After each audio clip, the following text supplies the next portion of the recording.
Good evening, everyone, and welcome to Washington. In my life, and as president, I have had the great pleasure of visiting many of your countries. And I've always been grateful for the warmth and the hospitality that you and your fellow citizens have shown me. And tonight I appreciate the opportunity to return the hospitality. For many of you, I know this is the first time visiting our country. So let me say, on behalf of the American people, welcome to the United States of America.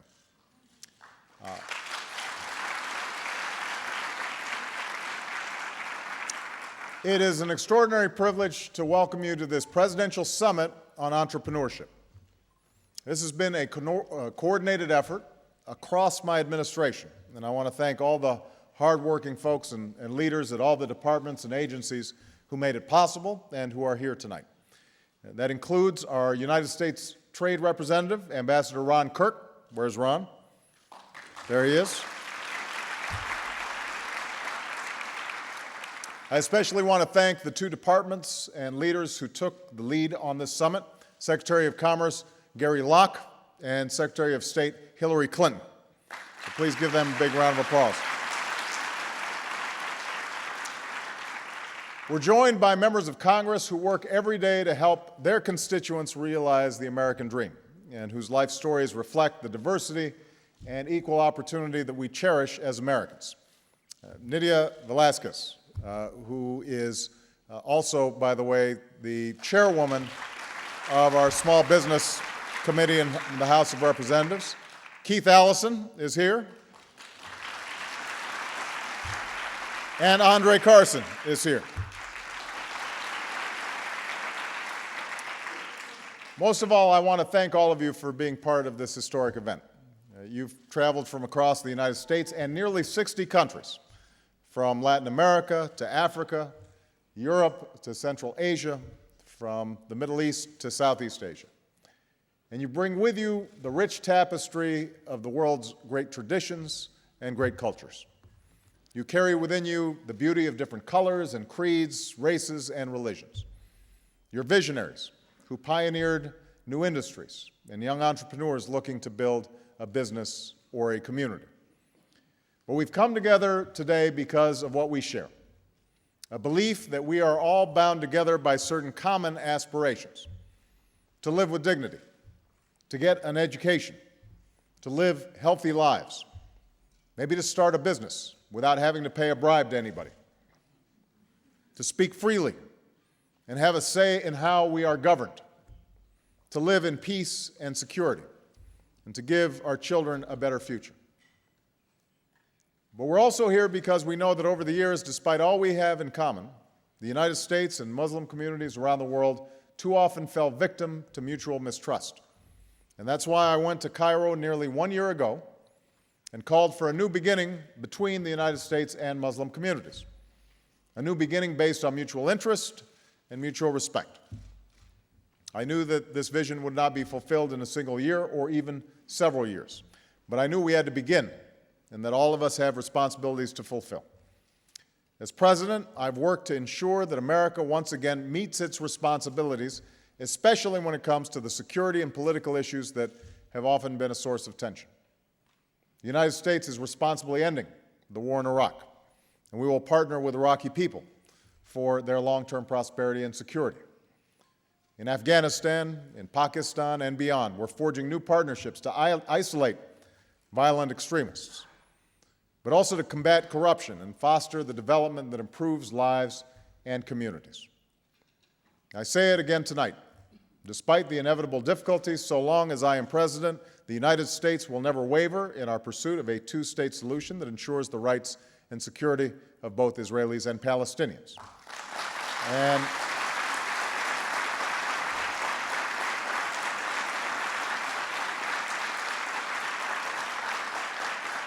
And around the world, the United States of America will continue to stand with those who seek justice and progress and the human rights and dignity of all people. But even as I committed the United States to addressing these security and political concerns, I also made it clear in Cairo that we needed something else, a sustained effort to listen to each other and to learn from each other to respect one another. And I pledge to forge a new partnership, not simply between governments, but also between people on the issues that matter most in their daily lives, in your lives. Now, many questioned whether this was possible, yet over the past year, the United States has been reaching out and listening. We've joined interfaith dialogues and held town halls, roundtables, and listening sessions with thousands of people around the world, including many of you. And like so many people, you've extended your hand in return, each in your own way, as entrepreneurs and educators, as leaders of faith and of science. I have to say, perhaps the most innovative response was from Dr. Naif Al-Mutawa of Kuwait, who joins us here tonight. Where is Dr. Mutawa? Right here. His comic books have captured the imagination of so many young people with superheroes who embody the teachings and tolerance of Islam. After my speech in Cairo, he had a similar idea. So in his comic books, Superman and Batman reached out to their Muslim counterparts. And I hear they're making progress, too. Absolutely.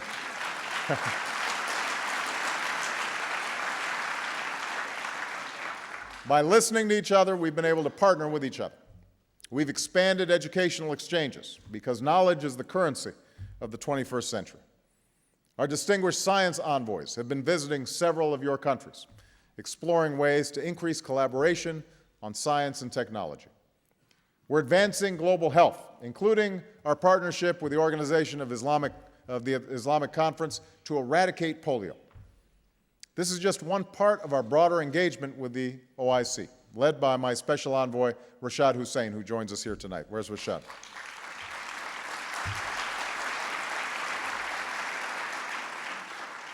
And we're partnering to expand economic prosperity. At a government level, I'd note that putting the G20 in the lead on global economic decision-making has brought more voices to the table, including Turkey, Saudi Arabia, India, and Indonesia. And here today, we're fulfilling my commitment in Cairo to deepen ties between business leaders, foundations, and entrepreneurs in the United States and Muslim communities around the world. Now, I know some have asked, given all the security and political and social challenges we face, why a summit on entrepreneurship? The answer is simple. Entrepreneurship, because you told us that this was an area where we can learn from each other, where America can share our experience as a society that empowers the inventor and the innovator, where men and women can take a chance on a dream, taking an idea that starts around a kitchen table or in a garage and turning it into a new business and even new industries that can change the world. Entrepreneurship, because throughout history, the market has been the most powerful force the world has ever known for creating opportunity and lifting people out of poverty. Entrepreneurship, because it's in our mutual economic interest. Trade between the United States and Muslim-majority countries has grown, but all this trade combined is still only about the same as our trade with one country, Mexico.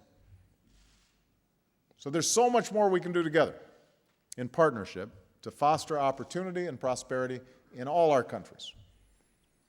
And social entrepreneurship, because as I learned as a community organizer in Chicago, real change comes from the bottom up, from the grassroots, starting with the dreams and passions of single individuals serving their communities. And that's why we're here. We have Jerry Yang, who transformed how we communicate with Yahoo. Is Jerry here? Where is he? He'll be here tomorrow. As well as entrepreneurs who have opened cyber cafes and new forums on the internet for discussion and development. Together, you can unleash the technologies that will help shape the 21st century.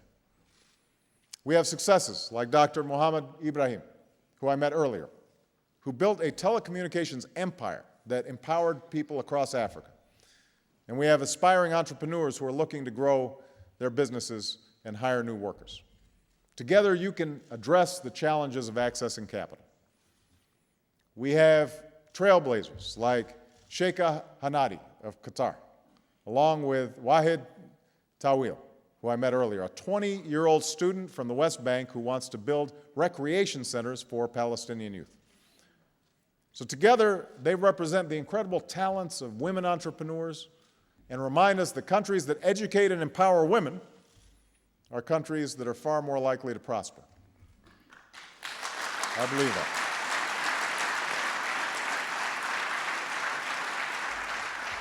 We have pioneers like Chris Hughes, who created Facebook, as well as an online community that brought so many young people into my campaign for president, mybarackobama.com.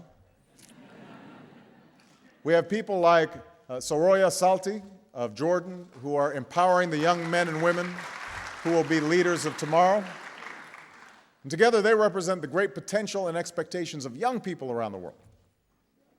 And we've got social entrepreneurs like Tri Mumpuni, who has helped rural communities in Indonesia harness the electricity and revenues of hydropower, and Andeisha Farid, an extraordinary woman from Afghanistan who's taken great risks to educate the next generation, one girl at a time.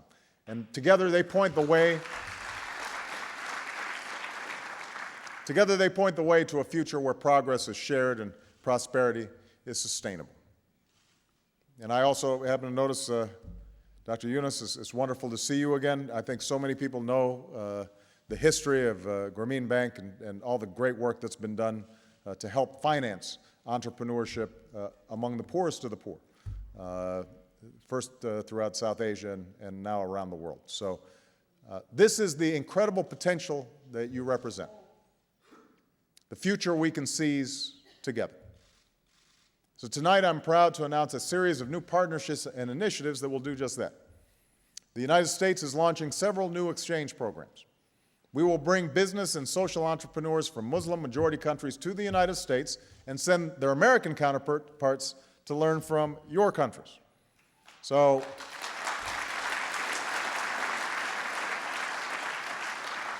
women in technology fields will have the opportunity to come to the United States for internships and professional development. And since innovation is central to entrepreneurship, we're creating new exchanges for science teachers. We're forging new partnerships in which high-tech leaders from Silicon Valley will share their expertise in venture capital, mentorship, and technology incubators with partners in the Middle East and in Turkey and in Southeast Asia. And tonight I can report that the Global Technology and Innovation Fund that I announced in Cairo will potentially mobilize more than $2 billion in investment. This is private capital, and it will unlock new opportunities for people across our countries in sectors like telecommunications, healthcare, education, and infrastructure. And finally, I'm proud that we're creating here at this summit not only these programs that I've just mentioned, but it's not going to stop here. Together, we've sparked a new era of entrepreneurship with events all over Washington this week and upcoming regional conferences around the world. Tonight, I'm pleased to announce that Prime Minister Erdogan has agreed to host the next Entrepreneurship Summit next year in Turkey. And so I thank the Prime Minister.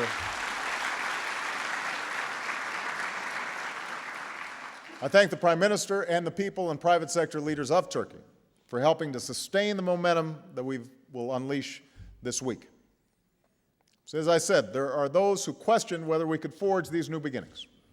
And given the magnitude of the challenges we face in the world, and let's face it, a lot of the bad news that comes through the television each and every day, sometimes it can be tempting to believe that the goodwill and good works of ordinary people are simply insufficient to the task at hand. But to any who still doubt whether partnerships between people can remake our world, I say, look at the men and women who are here today. Look at the professor who came up with an idea, microfinance, that empowered the rural poor across his country, especially women and children. That's the powerful example of Dr. Yunus. Look what happened when Muhammad shared his idea with a woman from Pakistan who has since lifted hundreds of thousands of families and children out of poverty through a foundation whose name literally means miracle. That's the example of Roshane Zafour. Look what happened Look what happened when that idea spread across the world, including to people like my own mother, who worked with the rural poor from Pakistan to Indonesia. That simple idea began with a single person, has now transformed the lives of millions. That's the spirit of entrepreneurship. So yes, the new beginning we seek is not only possible, it has already begun. It exists within each of you, and millions around the world who believe, like we do, that the future belongs not to those who would divide us, but to those who come together. Not to those who would destroy, but those who would build. Not those trapped in the past, but those who, like us, believe with confidence and conviction in a future of justice and progress and the dignity of all human beings, regardless of their race, regardless of their religion. That's the enormous potential that we're hoping to unlock during this conference and hoping to continue not only this week, but in the months and years ahead. So I'm grateful that all of you are participating. May God bless you all, and may God's peace be upon you. Thank you very much. Thank you.